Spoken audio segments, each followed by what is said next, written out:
Bonjour mes fidèles abonnés, bonjour à tout le monde, j'espère que vous allez bien, moi je vais très bien aussi. Aujourd'hui je suis très content de vous partager la vidéo parlant de la nature. La nature. Qu'est-ce que la nature?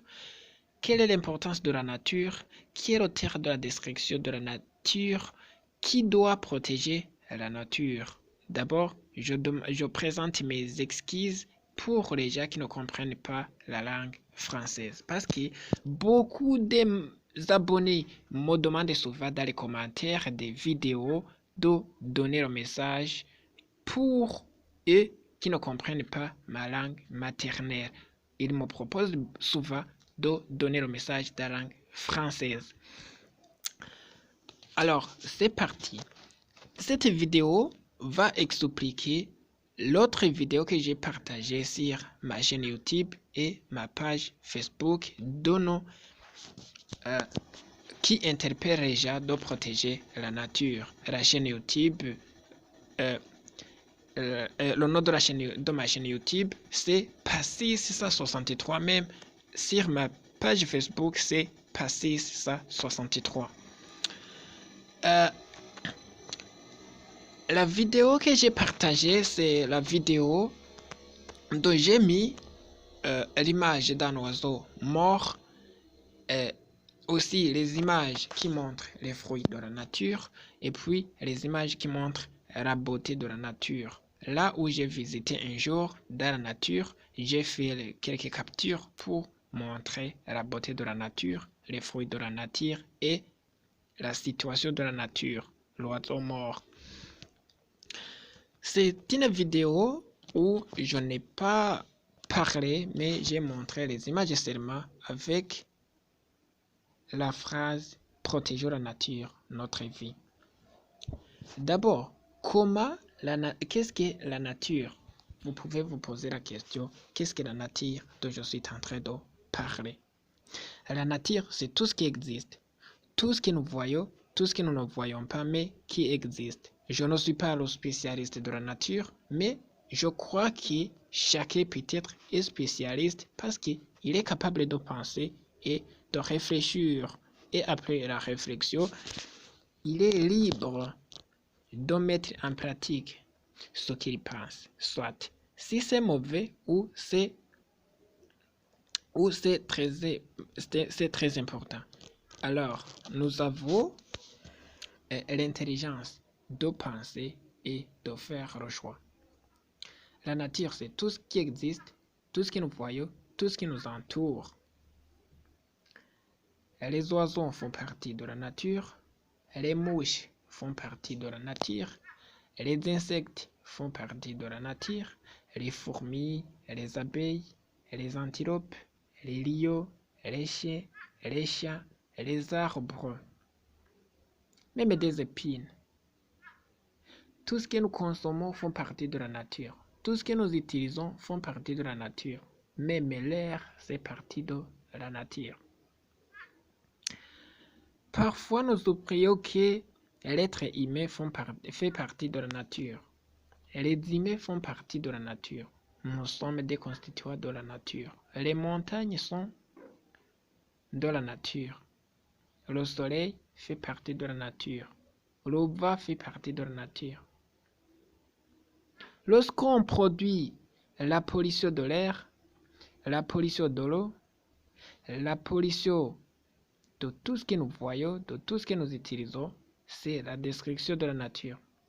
Vraiment, ça fait honte de voir des hommes qui sont en train de détruire la nature. Détruire la nature, c'est quoi? C'est produire tout ce qui peut affecter la vie de la nature. Tout ce qui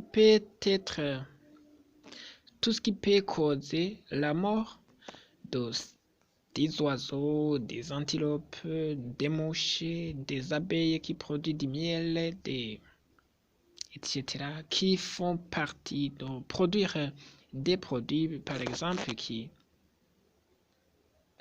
contribuent à la disparition de certaines plantes. À la disparition, par exemple, des herbes. Il y a des herbes fruitiers, il y a des arbres fruitiers qui produisent des fruits. Lorsque ces plantes se disparaissent, la conséquence c'est pour les êtres humains. Imaginez déjà qui coupe des arbres, qui font la déforestation. La déforestation.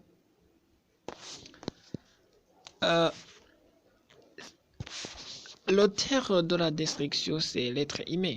L'être humain, c'est le constituant principal de la nature.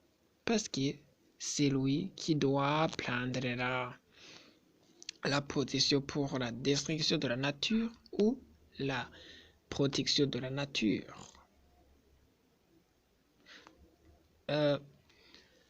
Par exemple, quand l'homme tente de créer le désert, de créer des déserts, les conséquences recourent sur la vie de l'être humain. Par exemple, l'eau a été créée naturellement propre. Parfois, nous voyons des malades qui ont été interdits de consommer des boissons alcoolisées, certaines nourritures, certains fruits, parce que ces fruits, ces nourritures sont sucrées. Mais je n'ai jamais vu une personne qui a été interdite de boire de l'eau propre. L'eau propre, c'est une boisson vraiment bénie.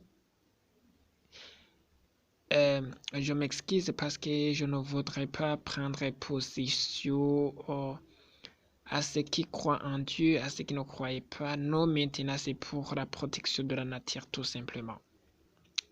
Moi j'aime beaucoup la nature, mais je fais partie des destructeurs de la nature, mais je ne sais pas, mais aujourd'hui je voudrais vraiment donner le message pour la protection de la nature.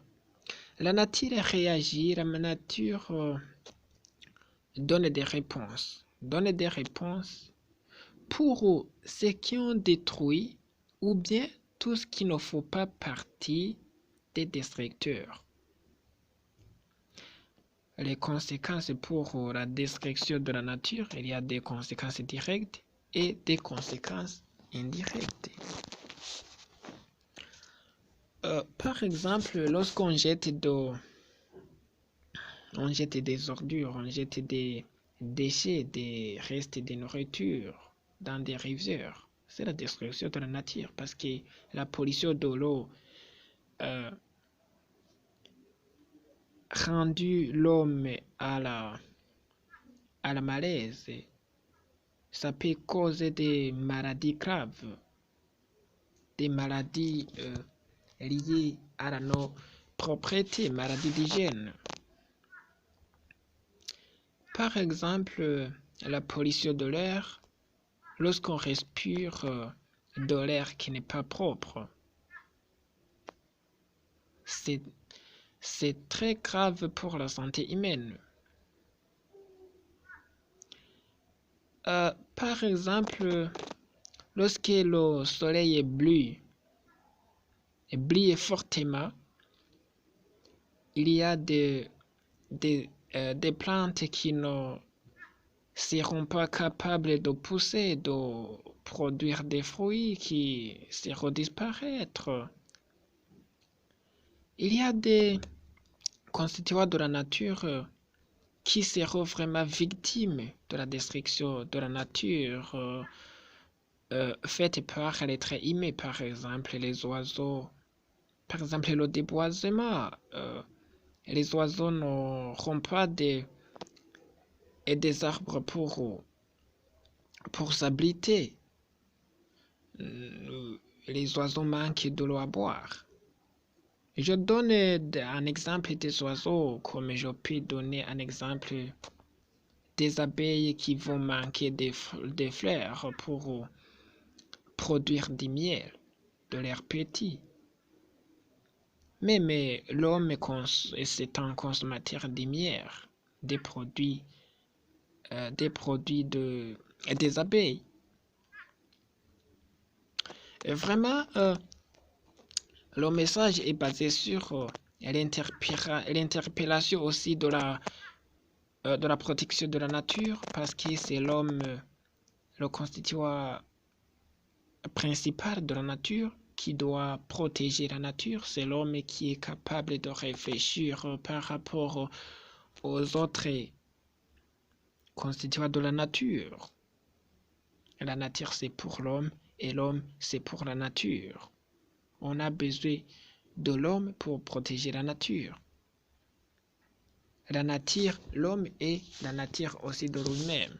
Il faut protéger ton projet pour que ton projet soit propre, soit dans des bonnes situations.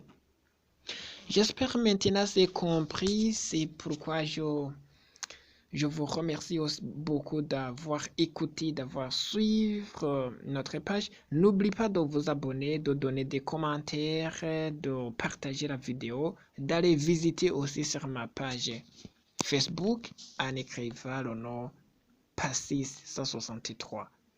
À bientôt avec d'autres vidéos.